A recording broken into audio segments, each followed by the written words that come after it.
Okay, let's unpack this. Have you ever, watched an old movie or a classic play or maybe listened to an old song and just thought, wow, okay, that part hits differently now? Oh, absolutely. Happens all the time, doesn't it? Yeah, like maybe there's a joke or a scene or just an attitude that feels, well, kind of cringy or outdated. Right. Maybe even genuinely problematic by today's standards. For sure. I mean, society's changed, right? Our understanding of things like gender, race, power, it evolves. And that naturally shifts how we look back at art from different times. Exactly. Which brings us to this really fascinating debate, especially in theater, where shows get revived constantly. The big question is, should we change these classic plays and musicals? Do we update them to resonate now, or do we, try to preserve them exactly as they were written, warts and all? It's a tricky one. And it's not just theoretical. It really blew up publicly around the 2019 Broadway revival of Cole Porter's Kiss Me, Kate. Ah, yes. That production. Because, and this is where it gets really interesting, they actually changed a key part of Kate's final song. The original show, it's based on Shakespeare's Taming of the Shrew. Filtered through Cole Porter's wit and the book by Sam and Bella Spewak. Right. And Kate's big finale is this long speech that starts, I am ashamed that women are so simple. A pretty direct lift from Shakespeare, essentially showing her submission. But in that 2019 version, directed by Scott Ellis, they changed that line. It became, people are so simple. Just one word, changing women to people. Tiny change on the page, huge implications. It sparked this massive conversation, didn't it? Among theater folks, critics, audiences. Everyone seemed to have an opinion. They really did. For some, it felt like, finally, a necessary update, making a beloved show work for today. But for others... For others, it was like, whoa, hold on. A dangerous step. Rewriting history. Undermining the author. Right. And that's what we want to dig into today. We've done a deep dive into our source material to really get at the heart of this debate. What are the solid arguments for revising classics without the original creators okay? And what are the strong arguments against it? We're aiming to explore all the layers here. It's definitely not black and white. Okay, so let's start with the show itself. Give us some context. Our source says, Kiss Me, Kate opened back in 1948. Yeah, and that's a really important moment in musical theater history. It was just a few years after Oklahoma had kind of revolutionized things. Ah, the idea of the integrated musical. Exactly, where the songs and dances weren't just breaks in the action, but they actually pushed the story forward, developed the characters. And Cole Porter. He was famous for his amazing songs, incredibly witty lyrics, but he hadn't really nailed a fully integrated book musical hit yet, right? That's right. Our source points out he was actively looking for that kind of project. He saw this as a big chance to maybe reinvent himself a bit, and the Spewaks brought him this killer concept. The show within a show idea. Yeah, brilliant structure. You've got Shakespeare's Taming of the Shrew being performed on stage. Layered over this backstage drama about a divorced acting couple, Fred and Lily, who are starring in it as Petruchio and Kate. Thank you. And they can't stand each other. Fair. Or can they? Exactly. And that whole concept apparently was inspired by the famously fiery marriage of the legendary stage actors Alfred Lunt and Lynn Fontanne. Wow. So much potential there. Yeah. And it obviously worked. Oh, big time. Kiss Me, Kate was a smash hit. It won the very first Tony Award for Best Musical ever given. The first one. It's huge. Yeah. It was praised for being so clever, the structure, the energy, and of course that incredible Porter score just pops. But, and here's the rub, as our source notes, it's built on the Taming of the Shrew. Which has, let's face it, some deeply patriarchal foundations. That's undeniable. So the musical kind of inherits that. It does. Both the play they're performing and the backstage romance mirror those Shakespearean power dynamics. And crucially, the original musical ends with Kate delivering that long speech of submission, pretty much straight from Shakespeare's text. Okay, so that ending. People started having issues with it fairly early on. Our source indicates that even in early revivals, it raised eyebrows. Absolutely. As thinking about gender roles started changing, especially, with second wave feminism gaining ground, critics and audiences looked at that ending and went, questioning if the show's wit and charm were enough to balance out what felt like a pretty regressive message at its core. Exactly. Does the brilliance excuse the ending, or does the ending undermine the brilliance? That became the tension. So naturally, directors and actors started trying to, navigate that ending differently. Find ways to stage it that didn't feel quite so straightforwardly like she's just giving in. Yes, definitely. The 1999 Broadway revival, the one with Marin Mazzie and Brian Stokes Mitchell, is a key example here. The director, Michael Blakemore, kept Porter's original lyrics for Kate's speech. Okay, so the words stayed the same. But the performance tried to shift the meaning. Our source talks about how Marin Mazzie delivered those lines. Maybe with a specific tone, a kind of knowing look, a little wink even. Trying to suggest irony. Like, maybe she's playing along, or maybe she's found a different kind of strength within the submission. Precisely. Creating ambiguity, letting the audience interpret, is she really buying into this, or is this her final power play? Interesting. Trying to have it both ways, maybe? Kind of, but, critics were split. Some thought, okay, this adds nuance, makes us think. Others felt it was hedging too carefully, like it didn't really tackle the problem head-on in the text itself. Which sort of sets the stage, then, for the 2019 revival. Scott Ellis directing. And this time, they didn't just rely on performance. Nope. This time they went for it. They changed the actual words. With the permission of the Cole Porter Trust. Important. Yes, that's crucial. The estate signed off. And the lyricist brought in to make the change was Amanda Green, who's a respected talent in her own right. Okay, so let's really get into the arguments this kicked off. If you're arguing for making changes like this, what's the core idea based on our source? The main argument is pretty straightforward. It's about relevance and inclusion. Theater, especially, needs to speak to the audience now. And why is that maybe more pressing today than it used to be? Well, like we said, society's changed. Audiences today, shaped by decades of social progress and conversation, just have a much higher awareness, generally speaking, around gender, race, power dynamics, all of it. And maybe less patience for outdated attitudes presented without comment. That seems to be a big part of it. The argument goes, if you don't adapt to these works somehow, if you just present potentially harmful or outdated ideas uncritically, you risk losing your audience. They might just check out, or worse, feel alienated. So the risk is that these shows just stop being produced. They become museum pieces. That's the fear expressed by proponents of revision. And Kiss Me, Kate, because it's so tied to Shrew and has that very specific ending, became this perfect test case. Could its undeniable artistic brilliance be overshadowed for modern audiences by that ending? And changing women to people was seen as the fix for that specific issue. It was seen as directly addressing the core problem. Instead of Kate talking about female simplicity and obedience, she's commenting on human folly, maybe her own included. It reframes her understanding. Kelly O'Hara, who played Kate in 2019, said the new line felt honest to her, like an understanding rather than just obedience. And the people who support this kind of change see it not as damaging the work, but as taking care of it, like stewardship. Exactly that word, stewardship. Theater is alive. It's performed now. The goal isn't just to preserve words in amber like a historical document, but to make sure the work continues to communicate, to resonate, to feel vital. And Amanda Green, the lyricist who made the change, she had something to say about Porter himself, didn't she? According to our source. Yeah, she made a really interesting point. She said something like, Cole Porter rewrote lyrics all the time. He wasn't precious about his work. He loved a better rhyme. I think he would have welcomed the challenge. Huh. So the idea is Porter himself wasn't rigidly fixed on every single word. Apparently not. Our source mentions that back then, tailoring songs, cutting numbers, making tweaks for specific performers or productions, that was pretty standard practice in musical theater. So, ironically, maybe changing a lyric is actually more in tune with the historical reality of how these shows were made, and maybe even Porter's own attitude, than insisting on absolute faithfulness to one specific version. Okay, that's a compelling case for revision. Necessity, relevance, stewardship, even historical practice. But obviously there's a strong counter-argument. What are the main objections we found in our source? The biggest one centers on authorial intent. Simple as that. Cole Porter, Sam, and Bella Spowak. They're not here to say yes or no to these changes. And the worry is that changing the text messes with history. Or maybe dumbs it down. Exactly. The argument is, these works are products of their time. They reflect the attitudes, the assumptions, the good and the bad of when they were made.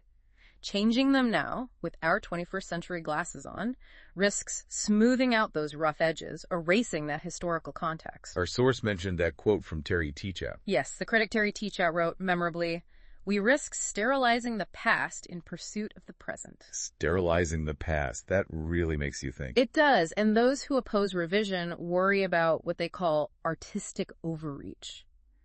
If we start retrofitting every classic to fit today's sensibilities, do they lose their unique flavor, their specific time and placeness, their power to challenge us precisely because they're different? Because maybe that uncomfortable ending in Kiss Me, Kate Maybe it was meant to be uncomfortable, or at least provocative in its own time, reflecting the source material, maybe making people think.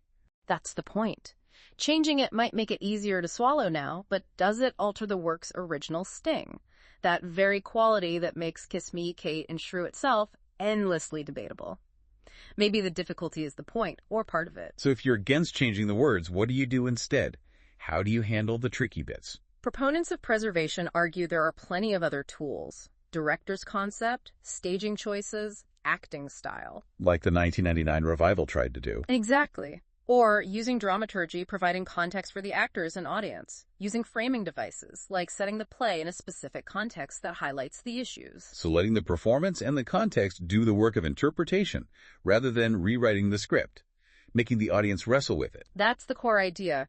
Recontextualizing through performance can be really powerful. It can prompt reflection, make us confront the discomfort, rather than just editing it away.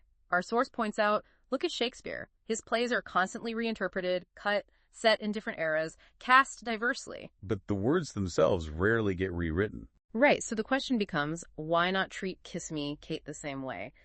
Let the original text stand, but let interpretation bring it into the present. And there's a deeper concern too, isn't there? The sort of where does it end argument. Yeah, the slippery slope or the question of precedent. Mm-hmm. If we start rewriting classics based on today's values, who gets to decide what needs changing? And what about tomorrow's values? Cultural norms shift constantly. What seems like a necessary update now might look like censorship or just a misunderstanding in 50 years. Exactly.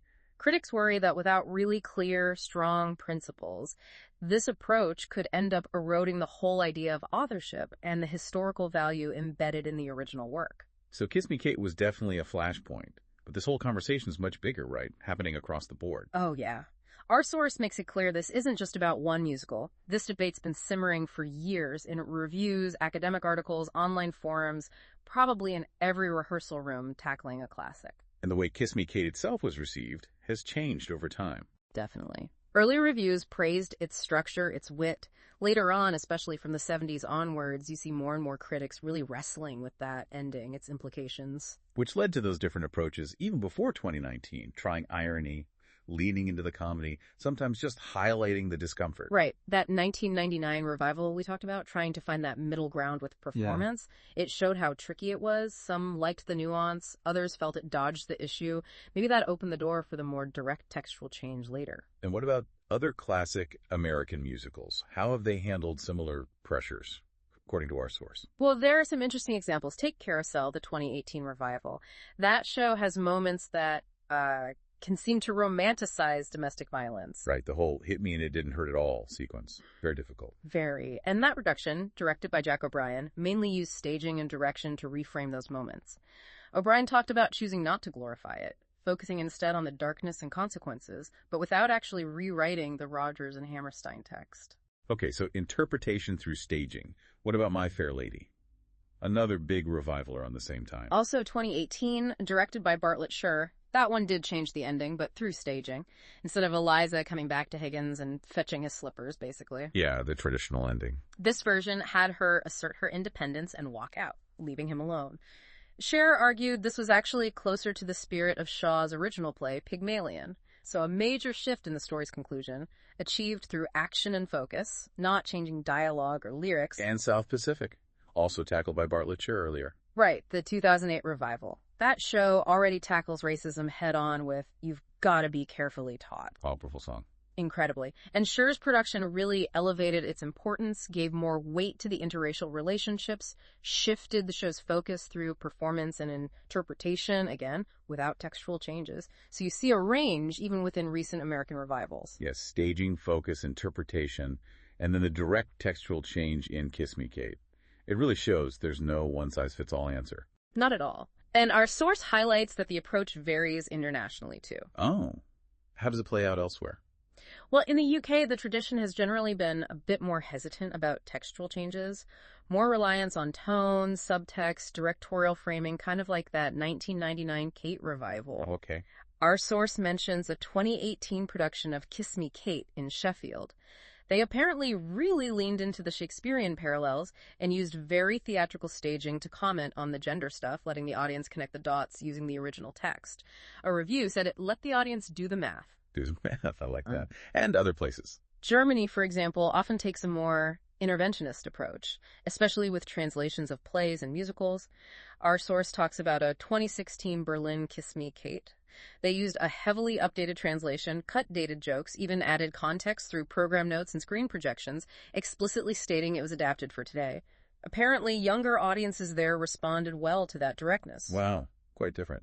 And then there's Japan. Yeah. The Takarazuka Review, the famous all-female theater company, when they do Kiss Me, Kate, obviously, the gender dynamics are completely flipped because women are playing Fred Petruchio, too. Right. Our source says they don't change the script, but the casting itself becomes a commentary. It inherently questions the power dynamics, makes you see the constructed nature of it all, just by having women embody those traditionally male roles. A performance of gender itself. That's fascinating. So these global examples really show, yeah, the problem's universal, but the solutions are all over the map. Exactly. And it underscores that rewriting the text is just one possible strategy, not the only one. Still, it feels like textual revision, at least in the U.S. context with big commercial revivals, is maybe becoming, well, more common. Yeah. Or at least talked about more openly. It seems that way, but even that has limits. Our source gives an example. A regional theater tried to change some lyrics in Always True to You in My Fashion from Kiss Me, Kate because they felt it sounded too much like a sugar daddy situation. Mm-hmm. And the Cole Porter estate said no, put the original lyrics back. So there's still that gatekeeping function, that tension between the desire to update and the need to protect the original work, often managed by the rights holders. Which brings us to the licensing agencies. The companies like Concord Theatricals, MTI, who actually grant the rights to perform these shows. Yeah, they're really in the thick of it now. They have to protect the author's estates and the integrity of the work, but they're also getting bombarded with requests from theaters wanting to make changes for relevance or, frankly, to avoid controversy. So what are they doing? Well, our source notes that some are starting to offer alternate approved language for specific tricky moments in certain shows. Alternate approved language. Yeah. So like option A is the original, option B is a pre-approved change you can use. Something like that. It formalizes the possibility of revision, but within boundaries set by the estate or rights holder. But that raises its own questions, doesn't it? Like, what is the definitive version of the show then? Is there a canon anymore if there are multiple official options? Who decides which version matters most? Exactly. Big questions about authenticity and authority. And stepping back even further, this whole debate really gets at fundamental ideas about what art is for, right? Its relationship with society. Absolutely. When we change these works, whose values are we prioritizing? Are we trying to shield modern audiences from feeling uncomfortable or offended? Where are we maybe robbing them of something, like the chance to grapple with difficult history or to see how far we've come? Is a classic only valuable if it perfectly mirrors our beliefs right now? Or does its value also lie in its difference, its ability to challenge us, maybe even make us uneasy and spark thought precisely because it's from another time? For many people involved in theater and scholarship, the answer isn't a simple yes or no. It's about ongoing dialogue. So pulling it all together from our source, revision isn't presented as the silver bullet, the only way forward. Definitely not. Our source really emphasizes it's one tool. Performance choices, direction, design, dramaturgy, even post-show talks. These are all crucial ways to engage with classics. And if textual revision is chosen, the argument is it needs extreme care. Courage, yes, but also humility. Every change has to earn its place. Because theater is always adapted in performance anyway, right? Songs get cut, dances get re-choreographed, scenes get tightened. Exactly. A revival isn't just a museum replica. It's inherently an act of interpretation for now. A good revival asks the play's big questions again for the audience sitting there tonight. And that 2019 Kiss Me, Kate, with that one word change, it just became this perfect visible symbol of the whole debate. Yeah. Our source suggests it showed how revision, when done thoughtfully, might actually do two things at once. Keep a show connected to today's audience and provoke discussion about its challenging history. It turned the show from something maybe dismissible into a living text and dialogue, talking with its past, with the performers, with us. So if we boil it all down from our source material, what's the main takeaway about revising classics? I think our source suggests the real question isn't whether classics will evolve or be reinterpreted. Given that theater is live and performed for new generations, some evolution seems almost inevitable if they're to survive. The crucial thing is how it's done. Precisely. How do we approach it? With deep respect for the original, its context, its artistry, but also with the courage and imagination needed to help it speak to the future. Engaging in that thoughtful process, whether it's revision or reinterpretation, is maybe part of keeping the work alive. It makes me think of that other great song from Kiss Me Kate, Too Darn Hot. Not literally about the weather, but that feeling, the atmosphere, the tension. That's a great analogy our source brings up. The challenge isn't just about fixing individual lines, it's about understanding how the whole cultural temperature changes over time, and how carefully artists and audiences need to work together to adjust the thermostat, keeping these classics vital, engaging, and yes, maybe still a little bit challenging. What a fascinating way to frame it. So, maybe think about this next time you encounter a classic, a play, a musical, a film you love, or maybe a revival you see. What do you really want from that experience? What does it mean for art to last? Is its value mainly in being preserved perfectly, like a historical artifact? Or is it more in its power to connect with us right now, even if that means the conversation itself has to change a bit along the way? It's definitely a question that shows our relationship with the past, especially through art, is always active, always being negotiated.